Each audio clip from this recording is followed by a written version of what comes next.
क्या लगता है इस बार जो चुनाव हुआ है तो दोबारा सरकार बन रही है? हाँ, दोबारा सरकार बन रही, 400 के पार जा रही है। 400 के पार। क्या कैसे पहले अनुभव कर रहे हैं कि 400 पार ही जा रही है? नहीं, वो आदेश हम लोग जो टीवी में देखते हैं, सुनते हैं, और जनता और सर्वे आ रहा है, इस हिसाब से 400 पार जा रही है।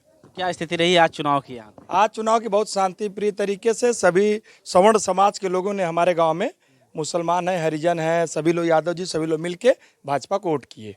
ये पूरे गर्ज के साथ कैसे कह सकते हैं कि सभी लोग भाजपा को, तमाम पार्टियां लड़ रही है? आपके साथ सभी लोग खड़े हैं, आप किसी से भी किसी का इंटरव्यू ले सकते हैं। सभी लोग, सभी बिरादरी के लोगों ने मिलके भारतीय जनता पार्टी को वोट किया। तो आप देख सकते हैं कि लोगों का कहना है कि सभी सर्व समाज के लोग मिल करके। और परिचय सर आपका? मैं प्रवीण सिंह, मैं director Uttar Pradesh cooperative union Lucknow सहकारिता भवन, भारतीय जनता पार्टी से रिलेटेड हूँ, उसका सक्रिय कार्यकर्ता भी। आज सर चुनाव में वोट डालने आए हैं, कैसा लग रहा है आपको? बहुत अच्छा लग रहा है। चुनाव में सबको वोट देना चाहिए, वो आपका हक है, आपका अधिकार है। और जब से ये सरकार आई है, नो डाउट पूरे यूपी का, हमको लगता है यूपी इंडिया में सबसे जो है उभर के, रोड के मामले में, विद्युत के मामले में, उद्योग धंधे के मामले में काफ़ी बढ़ता हुआ एक प्रदेश हमारा जो है स्थापित होने जा रहा है। तो यहाँ से धर्मेंद्र यादव भी लड़ रहे हैं, दिनेश लाल यादव, कहीं ना कहीं लोग सस्पेंस में थे कि किसको वोट किया जाए। पहले यहाँ का जो वोट पड़ता था जातिगत होता था, जात बिरादरी वोट पड़ता था, तो इसमें बहुजन समाज पार्टी, समाजवादी पार्टी। अभी निरहुआ का लोग बोल रहे थे कि नहीं, निरहुआ नहीं है। इस समय निरहुआ का चुनाव जो है चढ़ गया है और 20 जा रहा है निरहुआ चुनाव जीत रहे हैं। कैसे पहले आकलन किया जा सकता है कि निरहुआ चुनाव जीतेंगे? लोग धर्मेंद्र यादव भी चिल्ला रहे हैं। धर्मेंद्र यादव चिल्ला रहे हैं, जातिगत संकट के आधार पर चिल्ला रहे हैं। हम जो चिल्ला रहे हैं निरहुआ के लिए, निरहुआ जो है हर जात, हर समाज, चाहे यादव हो, चाहे पंडित हो, चाहे भूमियार हो, चाहे ठाकुर हो, हर जगह से वोट उसको मिल रहा है। अब की बार लोग यादव दे रहे हैं क्योंकि खुद यादव बिरादरी से हैं, और निरहुआ यादवों का भी काम हुआ है। किस मुद्दे पर लोग चुनाव, मोदी जी ने यादव मुख्यमंत्री बना के सिद्ध कर दिया कि हमारे लिए जात पात कुछ नहीं है। किस मुद्दे पर लोग अब की बार वोट किए हैं? क्या मुद्दा? विकास पे। क्या विकास? रोड आप जाके देख लीजिए। आप यहाँ से 2 घंटे में, 2.5 घंटे में लखनऊ पहुँच जा रहे हैं। आप 5 घंटे में लखनऊ से दिल्ली पहुँच जा रहे हैं। आप अभी काशी वो गंगा एक्सप्रेसवे बन रहा है, 5 घंटे में दिल्ली से आप इलाहाबाद पहुँच जाएंगे। इंडस्ट्री रोड के किनारे किनारे औद्योगिक नगरी विकसित हो रही है, ज़मीनें एक्वायर की जा रही हैं। सरकार आगे नो डाउट एक दिन आने वाले दिन में गुजरात और महाराष्ट्र की तरह उत्तर प्रदेश जो है चमकता हुआ औद्योगिक प्रदेश विकसित होगा। समाजवादी पार्टी के लोग कह रहे हैं कि हम लोगों को जो भी विकास हुआ है हम अखिलेश यादव की देन है। अखिलेश यादव की सरकार में उत्तर प्रदेश में, मैं नोएडा रहा हूँ, नोएडा में ग्रेटर नोएडा क्षेत्र है, बड़ी बड़ी कंपनियां, विदेशी कंपनियां आती थी, सब छोड़ के भाग जाते थे। कारण क्या था? वहाँ जो सिक्योरिटी गार्ड, मैन पावर काम, गुंडे माफिया जाते गोली मारते थे, हमारे लोग काम करेंगे। कोई कंपनी काम नहीं करना चाहती थी, सब लोग पलायन कर जाते थे। योगी जी जब से आए हैं, माननीय योगी जी के नेतृत्व में यहाँ विकास हो रहा, लोग उद्योग धंधे स्थापित करने में वो डरते नहीं है। तो आप देख सकते हैं कि विकास का तमाम लोग हमारे साथ जुड़े हैं। क्या नाम पड़ेगा सर आपका? राम लक्ष्मण सिंह भाई, कहाँ के रहने वाले हैं? इसरा पार। इसरा पार में आज चुनाव हो रहा है, क्या स्थिति रही है? स्थिति तो जो है सामान्य है। और भाई साहब की जो प्रवीण सिंह ने बात किया है, ये रोड के विषय में, आप जिस जगह पर खड़े हैं, इसरा पार की जो है ये रोड है जहां हम इंटरव्यू दे रहे हैं। कितने गड्ढे हैं, पहले इसको देख लिया जाए। हालांकि हम बीजेपी के फाउंडर मेंबर हैं, जब से बीजेपी पैदा हुई है तब से मेंबर हैं, फिर भी जो सही है उसको सही कहते हैं। वोट पड़ गया वो अलग बात है, और वो मोदी जी के नाम पर वोट पड़ा है, लेकिन मुख्यमंत्री जी अगर मेरी आवाज़ सुने तो कृपया जो है तुरंत इस पर संज्ञान लें कि इसरा पार की रोड आज 10 साल से क्यों गड्ढे में तब्दील है। और यहाँ से बड़े बड़े, ये चाहे सांसद निरहू भी रहे हैं 1.5 साल, क्या किए हैं? जबकि कई बार हम लोग कहे और कई जगह एप्लीकेशन दिए, जितिन कुमार तक पहुँच गया हम लोगों का एप्लीकेशन, लेकिन कोई सुनवाई आज तक नहीं हुई। और मजबूरन हम लोगों की गाड़ी पंचर हो जाती है, किसी का हाथ पैर टूटता है, वो दंड कौन देगा? तो जबकि हमारा अधिकार है। तो बदलाव क्यों नहीं चाहे हैं? जब दिनेश लाल बदलाव यादव इसलिए नहीं चाहे हैं कि अभी तो मान लीजिए 1.5 साल रहे, 5 साल और मौका दिया जाएगा दिनेश लाल यादव को। और अगर इस 5 साल में अच्छा कर्म करेंगे तो आगे बढ़ाया जाएगा, और नहीं तो टांग पकड़ के खींच भी लिया जाएगा। मैं ये कहना चाहूँगा कि ये रोड जो इसरा पार का है 2010-11 में मैंने ही बनवाया था। इस बार भी ये रोड स्वीकृत हुआ, इसमें मेरा भी योगदान रहा है, नीरज सिंह का, सबका योगदान रहा। तकनीकी कारण से किसी कारण से रोड निरस्त हो गया। रोड का बजट जो 40 लाख का होना चाहिए, थोड़ा सा मापदंड जो है ज़्यादा हो गया था। वो चुनाव बाद सही हो जाएगा, चुनाव ये रोड बन जाएगा, डेढ़ दो महीने के अंदर में पास तो जनता परेशान है, कह रही है। अब तकनीकी कारण से अगर निरस्त हुआ, आया हुआ धन, आया हुआ बजट लौट गया तो उसको सुधार होगा, समय लगता है। बरसात है, बरसात के बाद टेंडर तो इधर हो जाएगा, लेकिन बरसात बाद रोड बन जाएगा। उसमें तो आप देख सकते हैं हमारे साथ प्रधान जी भी मौजूद हैं। क्या नाम पड़ेगा सर आपका? अभिषेक सिंह सरापर। आज सर चुनाव है, वोट पड़ रहा है, क्या किस मुद्दे पर लोग वोट कर रहे हैं? देखिए, सबके दिमाग में अलग अलग मुद्दा होता है। जैसे अभी बैद जी कहे हैं, सही बात है, लेकिन ये रोड नहीं बन पाए, इसमें सबसे बड़ी गलती जो हम लोग के PWD के जेई साहब यहाँ के हैं, उनकी भी गलती है। वो एस्टीमेट बना दिए, उसमें GST नहीं जोड़े। 38 लाख का एस्टीमेट बना दिए, GST उसमें इंक्लूड नहीं किए, हो गया 48 लाख का। वो जब वो भेजे, अब वो तकनीकी थोड़ा सा प्रॉब्लम है, वो हो जाएगा तो ये भी रोड बन जाएगा। आज लोग किसको वोट किए ज़्यादा से ज़्यादा लोग? अब गांव में 1000 वोट पोल हो रहा है, 1000 के लोग हैं, अलग अलग विचारधारा के लोग अपने अपने तरीके से अपने अपने मुद्दा पे, अपने अपने विकास के तरीके पे लोग वोट दे रहे हैं। लेकिन हम तो यही चाहेंगे कि इस 10 सरकार में जो गरीबों के लिए काम मोदी जी ने किया है, क्या गरीबों के लिए काम किया है कि हम गरीब? बता रहे हैं कि 2010 में मैं प्रधान था। 2010 में जब प्रधान हुआ तो 2014 तक ऐसा था कि जिसका BPL सूची में नाम होता था, आवास को उसी को मिलता था। 2002 में एक BPL सूची बनी थी और उसी हिसाब से सबको आवास मिलता था, तो उसमें सब लोग नहीं आ पाते थे। मोदी जी 14 में प्रधानमंत्री बनते सबसे पहले उसको ख़त्म कर दिए कि जिसका घर कच्चा का होगा, जिसका आवास नहीं होगा, किसी भी बिरादरी को होगा, जात को होगा, धर्म को होगा, सबको आवास दिया जाएगा। सबसे बड़ी चीज़ तो गरीबों के लिए यही हो गया। कोरोना काल से सबको फ्री में राशन मिल रहा है। पहले विपक्ष कहता था कि राशन कोई मुद्दा नहीं, अब 4 चरण के बाद वो कह रहे हैं कि हम आएंगे तो 10 किलो देंगे। आप सुने होंगे, आप मीडिया में हैं। तो मुद्दा नहीं राशन है तो क्यों 10 किलो दे रहे हैं? तो गरीबों के लिए क्या ये भी लगता है बहुत कि बड़ा चीज़ है। लोगों का कहना है कि राशन केवल मिलता है, अगर नौकरी मिलती है लोगों को तो अच्छा रहता है? नौकरी देखिए, अलग ये बात है कि जितनी देश की जनसंख्या होती है उसके 1.5% पौने 2% तक सरकारी नौकरी होती है, और हम लोगों के देश में 2.25% सरकारी नौकरी है। जब बच्चा जन्म लेता है ग्रामीण क्षेत्र में तो उसके दिमाग में भर जाता है कि हमको सरकारी नौकरी चाहिए। संगठित में सब लोग नौकरी करना चाहते हैं, जो असंगठित तरीका है प्राइवेट जॉब, उसमें कोई जाना नहीं चाहता है। कुछ चीज़ें ऐसी हैं जो सरकार के ऊपर दोषारोपण किया जा सकता है, जैसे पेपर हो रहा, लीक हो जा रहा है, अभ्यर्थी परेशान हो जा रहे हैं।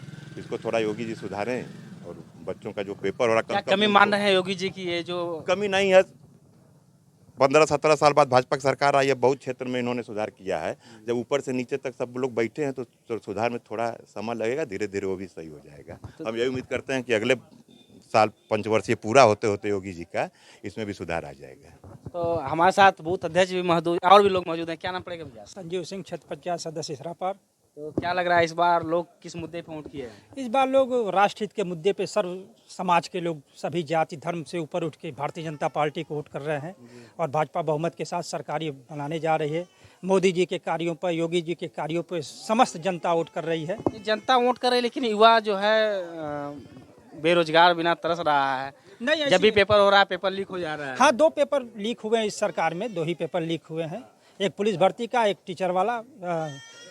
ज़्यादा पेपर 2 ही तो लीक हुए हैं, तो उसको ज़्यादा बड़ा मुद्दा बनाया गया है। लेकिन रोजगार भी मिल रहा है, सरकारी भी मिल रहा है, संगठित क्षेत्र में भी मिल रहा है, और सिपाही भर्ती हुई, अन्य भर्तियाँ भी हुई, लड़के हुए हैं नौकरी, ऐसी बात नहीं है।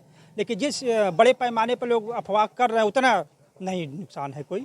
आज लोग किस मुद्दे पे वोट किए हैं? क्या आज राष्ट्रहित के मुद्दे पे सभी लोग वोट कर रहे हैं, जात धर्म से ऊपर उठ के राष्ट्रहित के मुद्दे पे वोट कर रहे हैं। हम सेंट्रल गवर्नमेंट के महंगाई चरम सीमा पे है, जनता परेशान है। नहीं, महंगाई तो चरम सीमा पे नहीं है, ऐसी बात नहीं है। लिविंग स्टैंडर्ड लोगों का ऊपर हुआ है, महंगाई उस हिसाब से महंगाई लोग जोड़ रहे हैं। जो तेल 14 के पहले कहते हैं 37 रुपये था, आज 90 रुपये, तो 14 से इस बीच में भी तो बढ़ा है दाम। 14 साल में अन्य चीज़ों की तनख्वाह कितनी बढ़ी है, सबकी व्यवस्था कितनी। वो भी जिसके तो पास देखना। व्यवस्था हो तो अपना चला लेगा, जिसका पास व्यवस्था नहीं है वो कहाँ जाएगा? अच्छा, किसी दिन आप कोटे पे खड़े हो जाए, सभी लोग राशन निःशुल्क ले रहे हैं, और वहाँ व्यवस्था देखिए कि कितनी गाड़ियों से लोग लेने आ रहे हैं। क्या लगता है राशन से ही सारा काम चल जाएगा? नहीं, राशन सही नहीं चलेगा। अन्य व्यवस्थाएं जैसे अपराध है, गुंडागर्दी है। 2006-7 साल हो गया योगी जी को बने, इससे पहले कहीं आपने छिनैती की घटनाएं सुनी 6 साल में? कहीं बैंक लूट सुना?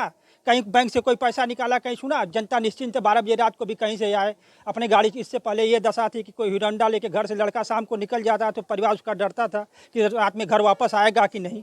थी कि नहीं? आप लोग तो देख ही रहे हैं, समाज बहुत दिनों से पत्रकारिता कर रहे हैं, और 6-7 सालों में ये व्यवस्था कहीं रह गई।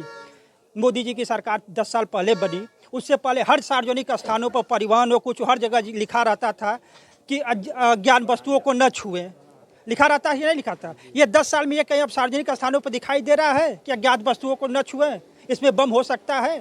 तो बहुत से सुधार हुए हैं, देश क्रांतिकारी रूप से आगे बढ़ रहा है, जनता इसको महसूस करे और राष्ट्र हित में इसीलिए जनता वोट कर रही है। आज शांतिपूर्वक वोट हुआ है। जी एकदम शांतिपूर्वक है, कोई हो हल्ला नहीं है, सभी लोग राष्ट्र हित के नाम पे वोट कर रहे हैं।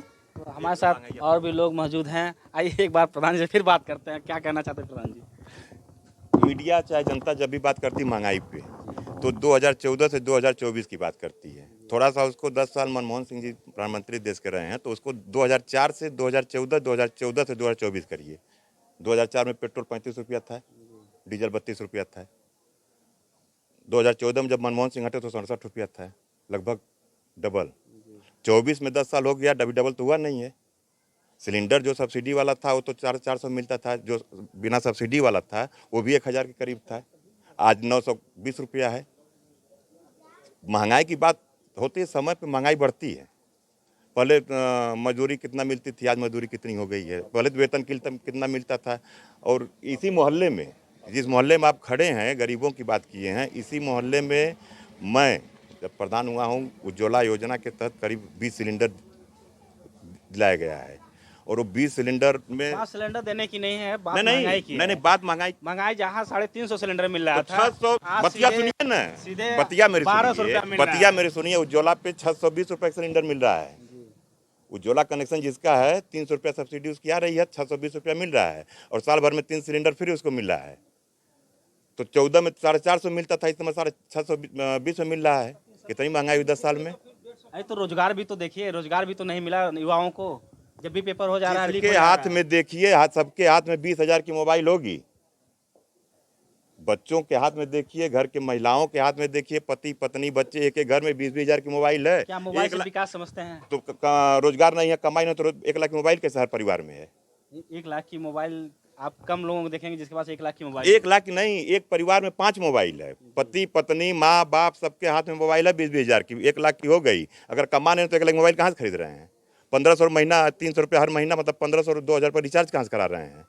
सबकी कमाई है और सब लोग पहले से बढ़िया जीवन जी रहे हैं। तो क्या लग रहा है, परिवर्तन इस बार होगा? परिवर्तन जनता के ऊपर, मुझे नहीं लग रहा परिवर्तन होगा। मोदी जी को एक चांस और देना चाहिए। जो कमी बेसी है हो सकता है उसको पूरा करें।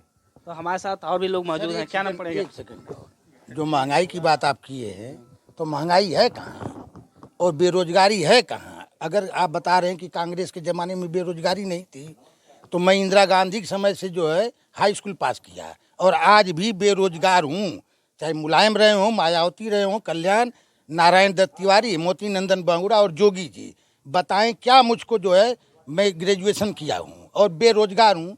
उस समय तो मैं कलेक्टर भी नहीं था, चपरासी भी नहीं बन पाया। तो जब इंदिरा के समय में मैं नहीं बन पाया, तो इसका मतलब उस समय भी बेरोजगारी थी, आज भी बेरोजगारी है। अगर कांग्रेस ने बेरोजगारी खत्म किया होता तो बेरोजगार पैदा कहाँ से होते? सबसे बड़ी चीज़ ये है। और महंगाई कहाँ है भैया? उस समय वेतन 1947 में कितना था, आज वेतन कितना है? हाँ, एक बात और बताऊंगा, आशा बहुओं के साथ महान शोषण केंद्र सरकार और राज्य सरकार कर रही है। इनको गुलाम बना के रखिए मात्र 2000 रुपये पर, और काम लेती है 2 लाख रुपए महीने का स्वास्थ्य विभाग में।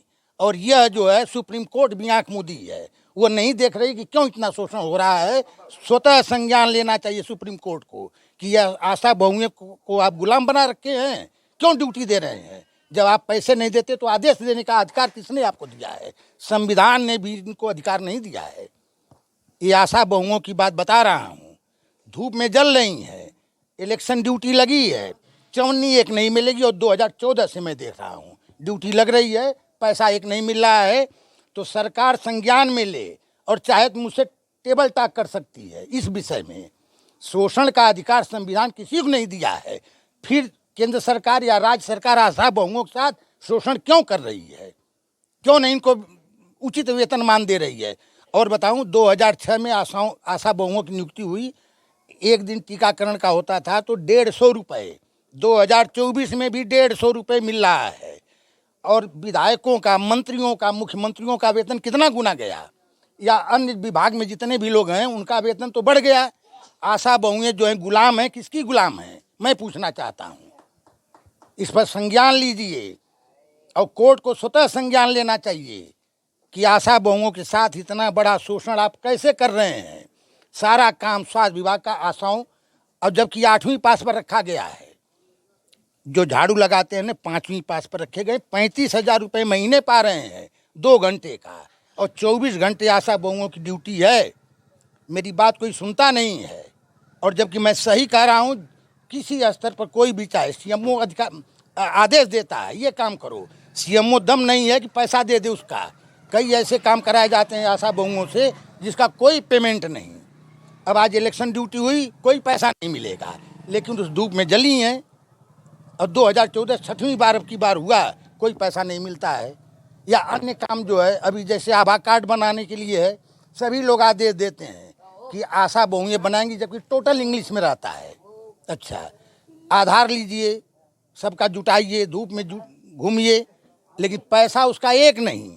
आयुष्मान बनाइए, पैसा एक नहीं।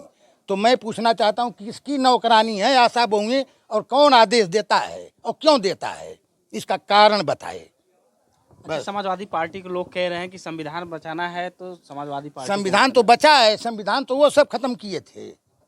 संविधान तो बचा है मोदी जी जब से आए हैं, और हिंदुस्तान बचा है, नहीं तो हिंदुस्तान के कई टुकड़े हो गए होते अब तक। तो आइए, हम एक युवा हमारे साथ मौजूद हैं। क्या नाम पड़ेगा भैया आपका? प्रियांशु पांडे। क्या करते हैं आप? अभी मैं ग्रेजुएशन पास आउट हुआ हूँ, पोस्ट ग्रेजुएशन में। तो क्या लगता है कि सर्विस मिल सकती है इस सरकार में? सर्विस करना है किसको है, आप बताइए। सर्विस नहीं करना है। रोजगार का मतलब आप लोग नौकरी कोई बना रखे हैं, जबकि मार्केट में बहुत सारे माध्यम है, जैसे क्या रोजगार का माध्यम क्या है गरीबों के लिए? व्यवसाय है, क्या व्यवसाय है? तरह तरह के अवसर हैं आज के समय में। बहुत सारे तरीके हैं, नए नए चीज़ें आ रहे हैं मार्केट में। सरकार बहुत प्रकार से सहयोग कर रही है, सब्सिडी दे रही है बिजनेस पे। स्टार्टअप बहुत सारे हो रहे हैं। हमारे गांव में बहुत ऐसे ऐसे लोग हैं जो जीरो से शुरू करके आज करोड़पति बन चुके हैं, छोटा छोटा स्टार्टअप करके। तो यूथ को क्या करना